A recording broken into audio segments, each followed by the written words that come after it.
Eamon is an interesting case in point because he was one of the Cooley kids, really great surfer who grew up alongside Mick Fanning and Joel Parkinson and Dean Morrison, this incredible generation of talented surfers. And he didn't go on to the pro career, not really through any lack of ability, but perhaps his passion to pursue that wasn't quite as strong as the other guys, but continues to just surf these waves with exquisite beauty and skill, and it's a story worth telling. There's actually a few years in a row we had like a couple big lows or kind of maybe cyclone swells, and for a few seasons in a row we knew the bank was always going to be there and everyone was always keen to get on their big boards and ride it, and there'd always be Wayne Dean who was always first out before any of the young kids or any jet skis or whatever. He was always the first one out there, and you'd be checking at dark and you'd already see his figure out there surfing a wave before he'd even thought about paddling out. But we watched that progressively get better. At first it was only behind D-bar to snapper and just coming around the corner at snapper. And I think it was basically only that 1 year when I rode that long wave that it actually linked all the way through. Well, there was a lot of waves going nearly majority of the way through to Kirra, but I was just lucky to get the one set that actually went all the way through. We had, I guess, mini versions of the Superbank when the sand was right. You get waves from Snapper all the way through to Coolangatta Beach. Not unlike what we were doing, through the 2000s up to 2010s. Seeing the set coming in, it was just another big set for the day, and I saw Wayne Dean was on the inside and he was swinging for it. And I thought, this is a really good one, and it was probably a 10-foot wave, and I saw Deanie swinging for it. I thought, he's got it, and it kind of shifted a little bit my way and went wide. I was sitting probably 30, 40 metres wider of Deanie, and he ended up a bit deep and got closed out on, and so I just got on the perfect corner and just rode it like we're riding all the other waves that day. And it was towards the end of the session I thought I might take this one a bit further and see where we end up.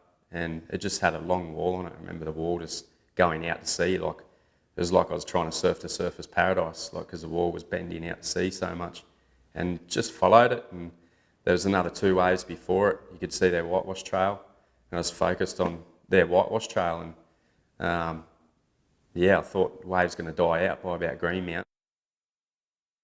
Really pay too much attention to his takeoff. I did see the wave jump up at Snapper, and I remember seeing halves drop down, a couple of nice snaps there. When he got to Greenmount, I sort of said, he's still on that wave, but I was still looking at all other waves.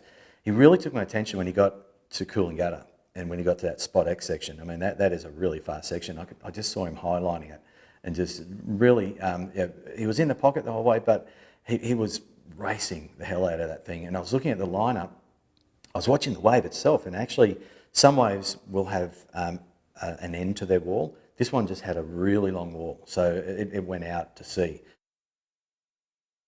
Thought I'd stay with it, and it went a bit burgery, a bit fat, but still had plenty of push to keep me going. So I was out in the middle of the bay at Greenmount, probably 400 or 500 metres off the beach anyway. So I just thought we've got to keep going because I don't want to paddle from out there. It gets a bit sharky out there, especially when you're next to the shark nets. To get past Greenmount was kind of extraordinary, and he said by the time he passed Kirra, he was just laughing to himself. The first half I was turning and like putting a bit of energy into it, and by the time it was like Greenmount, my legs were already aching. So I basically just hung with it, kind of holding my knees, like having a bit of a rest and putting weight on my knees, and then letting go and keeping riding and a few slow cutbacks. But I think for a while I just kind of try to stand there just to save a bit of energy. That it was going to head down to Kirra and just keep going. And I was wishing him on the whole way. I was going, come on, you can do it, go for the goofy footers, make it happen.